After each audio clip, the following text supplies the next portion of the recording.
ሰላም ጤና ይስጥልኝ ውድ የአገሬ ልጆች እንደምን ከረማችሁ እንደምን ሰነበታችሁ። በዛሬው ፕሮግራማችን የምንከታተለው የኤግዚት ኤግዛም ፎር አካውንቲንግ ኤንድ ፋይናንስ የካቲት 2018 ላይ ወይም ፌብሩዋሪ 2026 ላይ የተፈተናችሁ ጥያቄዎች እንሰራለን ከነማብራሪያው ከጥያቄ ቁጥር 1 እስከ 5 እነሱን ጥያቄዎች በደንብ ለመስራትና ለመከታተል አብራችሁ ቆዩ። ጥያቄ ቁጥር 1 ምንድነው የሚለው? Which of the following is not a primary source of short-term financing? A. Bonds. B. Accruals. C. Accounts payable. D. Commercial paper. ጥያቄዎችን ከመመለሳችን በፊት መጀመሪያ primary source of short-term financing ያልሆነውን የትኛው ነው የሚለው መጀመሪያ መልስ ትክክል የሆነውን ለመረዳት መጀመሪያ short-term financing ምን ማለት እንደሆነ መረዳት አለብን። short-term financing ማለት አንድ ድርጅት የዕለት ተዕለት ስራውን ለማስኬድ የሚጠቀምበት አንድ ዓመት ውስጥ ተመልሶ ሊከፈል የሚገባ ገንዘብ ወይም የብድር ምንጭ ማለት ነው። አሁን ከኤ ቾይስ እንጀምር። ቦንድስ ምንድነው? ቦንድስ ማለት የዕዳ ሰነዶች አለ። ይሄ ደግሞ ለማን ነው የሚወክለው? ለሾርት ተርም ነው ወይስ ለሎንግ ተርም? ለሎንግ ተርም ነው። ምክንያቱም እነዚህ ኩባንያዎች ወይም መንግስታት ለትልልቅ ፕሮጀክቶች የሚሆኑ ብዙ ገንዘብ ለማሰባሰብ የሚጠቀሙባቸው ሰነዶች ናቸው። አንድ ቦንድ አብዛኛው ጊዜ ከ5፣ 10፣ 20 እስከ 30 ዓመታት በሚደርስ ጊዜ ውስጥ የሚከፈል ዕዳ ነው። ስለዚህ ከአንድ ዓመት በላይ ስለሚወስድ የአጭር ጊዜ ፋይናንስ ወይም ሾርት ተርም ፋይናንሲንግ ሊባል አይችልም። ትክክለኛው መልሱ የሚሆነው ኤ ነው። The correct answer is A, bonds. In finance, short term refers to obligations or instruments that mature within 1 year. Bonds are long-term debt instruments issued by corporations or governments to raise capital for major projects or long-term growth. They typically have maturity dates ranging from 5 to 30 years, placing them firmly in the category of long-term financing. ጥያቄ ቁጥር 2 Bearer biological assets are A. Consumable biological assets. B. Livestock held for sale. C. To be harvested as agricultural produce or sold as biological assets. D. It is not agricultural produce rather than they are self-generating. አሁን ጥያቄዎችን ለመመለስ መጀመሪያ bearer biological assets ምንድናቸው ነው የሚለው። ይህንን በደንብ ለመረዳት በዓለም አቀፍ የሂሳብ አካውንታንት መስፈርቶችን እነዚህ ያላቸው በአግሪካልቸራል በባዮሎጂካል አሴትስ ኮንሱሜብል እና ቢረር የሆኑትን በደንብ እናስተውል። መጀመሪያ ከኤ እንጀምር። ኮንሱሜብል ባዮሎጂካል አሴትስ ይሄ ቢረር ነው የሚመለከተው። ከቢረር ምርት ሰጪ ወይም ተቃራኒ ነው። ስለዚህ ኤ አይሆንም መልሱ። ቢ ደግሞ ምንድነው የሚለው? livestock held for sale እነሱ በማን ነው የሚወክለው? ከሊቭስቶክ እኛ የምንከፍልበት ስለ ሻጭ ነው እንጂ ለቢረር ባዮሎጂካል አሴትስ አይመለከትም። ሲ ደግሞ ምንድነው የሚለው? ሲ ደግሞ consumable ነው። to be harvested as agricultural produce to be harvested ለምን ሀብቶች ትክክለኛው ዲፊኒሽን የሚጠቀሙት ለምሳሌ እንደ ስንዴ ወይም በቆሎ አንዴ ታጭደው የሚያልቁ ናቸው እንጂ ለብዙ ዓመታት በተደጋጋሚ ምርት አይሰጡም። ትክክለኛው መልሱ ዲ ነው። It is not agricultural produce rather than they are self-regenerating. ለምን መሰላችሁ? እነዚህ ማለት ለአንድ ጊዜ ታጭደው ወይም ታርደው የሚያልቁ ሳይሆኑ ለረጅም ጊዜ በተደጋጋሚ ምርት ለመስጠት የሚያገለግሉ እንስሳት ወይም እጽዋት ናቸው። ለምሳሌ ለወተት የምትታለብ ላም፣ ለሱፍ የሚረባ በግ ወይም የፖም ዛፍ አሉ። ላሟ፣ በጉ ወይም የፖም ዛፉ ራሳቸው የግብር ምርት ናቸው። they have agricultural produce ራሳቸው የግብር ምርት agricultural produce አይደሉም።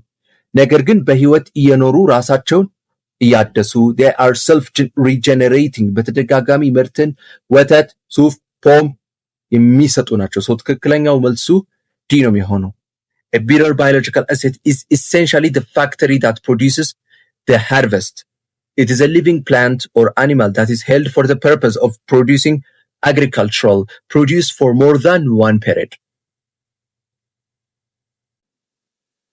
ጥያቄ ቁጥር 3 possible causes of variances in manufacturing concerns includes the following except A material usage, B tax rate, C labor rate, D material price። በዚህኛው ጥያቄ የኛ የተጠየቅነውን መጀመሪያ ትክክል የሆነን ለመረዳት በማኑፋክቸሪንግ እና በቫሪያንስ ወይም ልዩነት ማለት ምን ማለት እንደሆነ ማወቅ አለብን። ኮስት አካውንቲንግ ላይ ቫሪያንስ ማለት አንድን ዕቃ ለማምረት ከታቀደ ወይም ስታንዳርድ ወጪ ወይም ተጨባጭ ከወጣው ስታንዳርድ ማለት ዕቃ ለማምረት የታቀደው ማለት ነው። ስታንዳርድ የሆነ ወይ በተጨባጭ ከወጣው ወይም አክቹዋል ወጪ መካከል የሚፈጠር ልዩነት ነው። በስታንዳርድ እና በአክቹዋል መካከል የሚፈጠር ልዩነት ነው ማለት ነው። በቃ ሲምፕሊ ቫሪያንስ ማለት በስታንዳርድ ወጪና በአክቹዋል ወጪ መካከል የሚፈጠር ልዩነት ናቸው። ከመረዳታችን በፊት መጀመሪያ ከማቴሪያል ዩዜጅ ኤ እንጀምር። ማቴሪያል ዩዜጅ ይሄ መልስ ይሆናል። መጀመሪያ አንድን ዕቃ ለማምረት መጀመሪያ ከተገመተው በላይ ወይም ከታች ጥሬ ዕቃ ሲጠፋ የሚፈጠር ልዩነት ነው። ለምሳሌ አንድን ጠረጴዛ ለመስራት ከታሰበው በላይ እንጨት ቢባክን የምርት ወጪን ስለሚጨምር ዋና የማኑፋክቸሪንግ ቫሪያንስ መንስኤ ነው።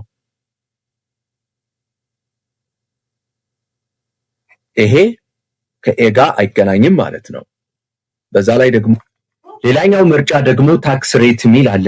ታክስ ሬት ደግሞ የታክስ መጠን የሚወሰነው በመንግስት ሲሆን የሚያርፈውም በኩባንያው አጠቃላይ የተጣራ ትርፍ ላይ ነው። የታክስ መጠን መጨመርም ሆነ መቀነስ የፋይናንስ እንጂ በፋብሪካ ውስጥ ከሚካሄደው የምርት ሂደት ወጪዎች ማኑፋክቸሪንግ ኮስትስ ጋር ምንም አይነት ግንኙነት የለው። ስለዚህ ማኑፋክቸሪንግ ቫሪያንስ መንስኤ ሊሆን አይችልም። ታክስ ሬት ነው የሚሆነው መልሱ። ለምን? ማቴሪያል ዩዜጅ፣ ሌበር ሬት ከማቴሪያል ፕራይስ እነሱ በቫሪያንስ ማኑፋክቸሪንግ ኮንሰርን የሚያደርጉ ናቸው። ሶ ታክስ ሬት ከምንም ጋራ ማኑፋክቸሪንግ ኮንሰርን አይመለከትም፣ ለመንግስት ነው የሚወክለው። ሶ ታክስ ሬት ነው መልሱ። ታክስ ሬትስ are determined by government legislation and external economic factors. While they certainly impact a company's bottom line, they are not considered a manufacturing variance because they do not reflect the operational efficiency, productivity of the manufacturing floor. ጥያቄ ቁጥር 4 which of the following can be considered as direct finance? A. When investors get loan from bank for investment. B. When a corporation buys securities from OTC market. C. When a corporation buys stock issued by another company. D.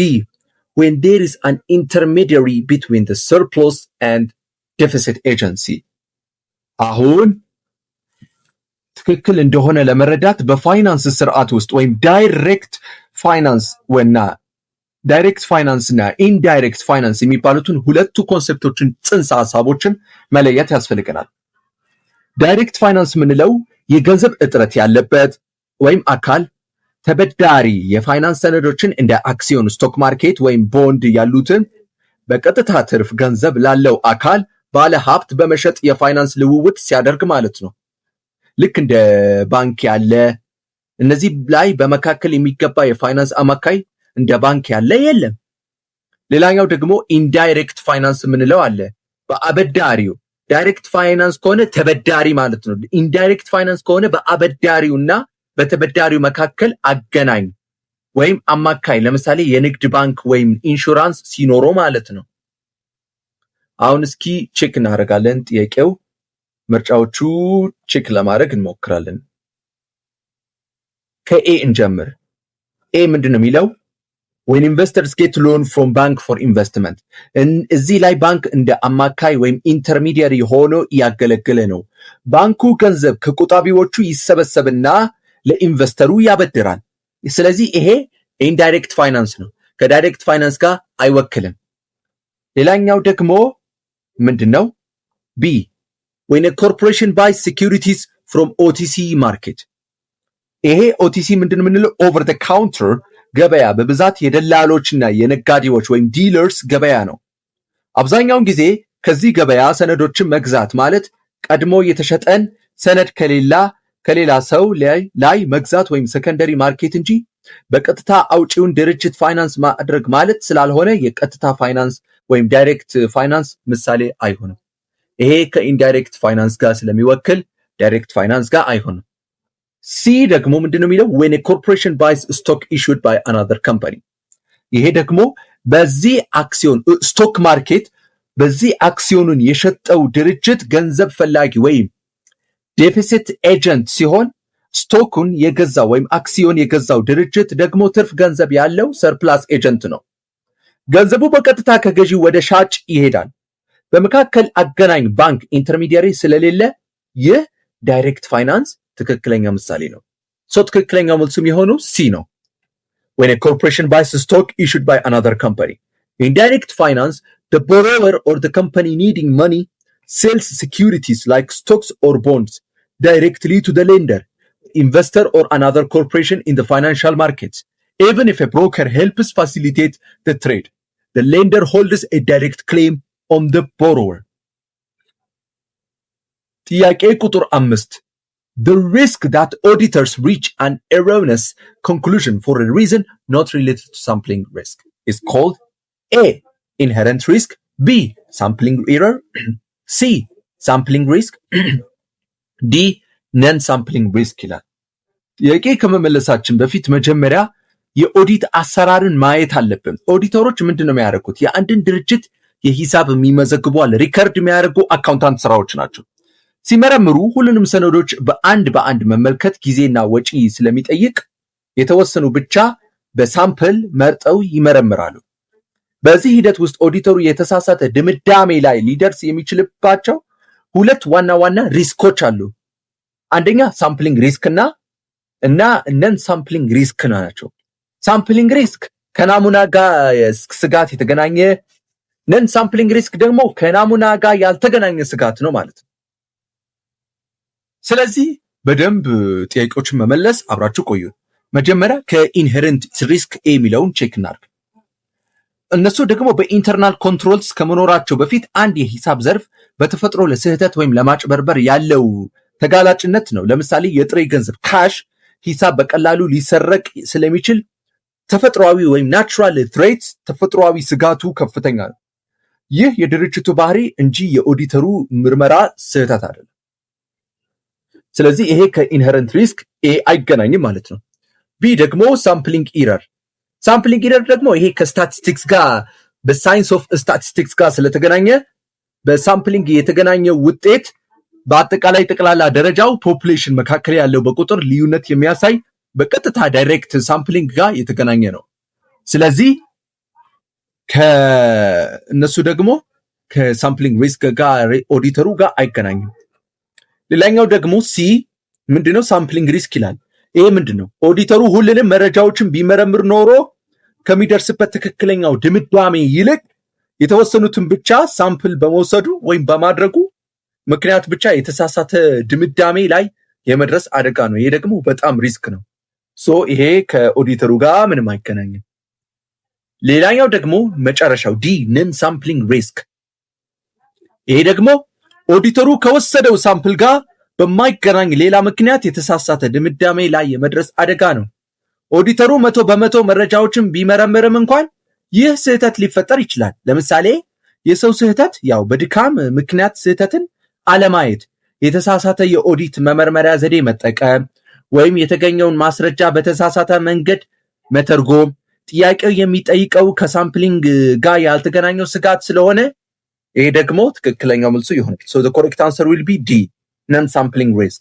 In auditing, non-sampling risk occurs when an auditor fails to detect a material misstatement or reaches a wrong conclusion for reasons completely unrelated to the size or selection of the sample. ውድ የሀገሬ ልጆች የዛሬው የኤግዚት ኤግዛም ፎር አካውንቲንግ የካቲት 2018 የተፈተኑት ጥያቄዎች ከነማብራሪያ ስላገኘን እናንተም ስለተከታተላችሁ ከልቤ እናመሰግናለን። በሚቀጥለው እስከምንገናኝ ድረስ ቸር ቆዩልኝ።